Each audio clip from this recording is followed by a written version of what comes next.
কৈলাসহরের রাঙ্গাউটি গ্রাম পঞ্চায়েতের দেবীপুর এলাকায় ভারত বাংলাদেশের আন্তর্জাতিক সীমান্তের 1849 নম্বর পিলারের জিরো পয়েন্টের কাছাকাছি বাংলাদেশ শক্ত বাঁধ তৈরি করছে।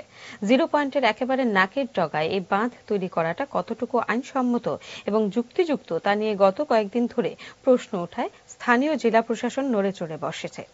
স্থানীয় এলাকার বাসিন্দারা জানিয়েছেন, বাংলাদেশের দিক থেকে তৈরি করা এই বাঁধের ফলে কৈলাসহরে বর্ষা দেখা দিলে গোটা শহর ভেসে যাবে।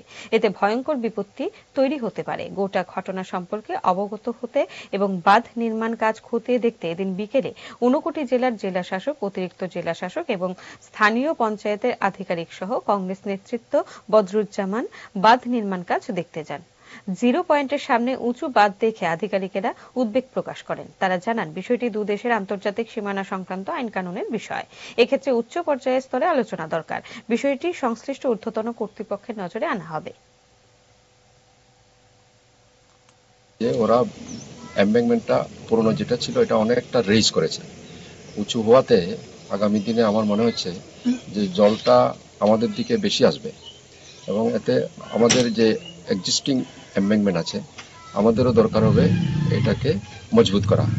কিন্তু তার সাথে সাথে আমরা বলবো যে যাতে এটা উচ্চ লেভেলে, উচ্চ পর্যায়ে এটা টেক আপ করা হয়।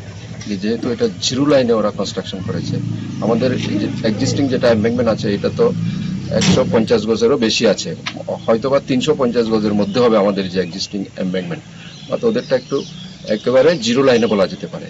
তো ওখানে কতটুকু কত কিলোমিটার করেছে এটা আমার কাছে আইডিয়া নেই।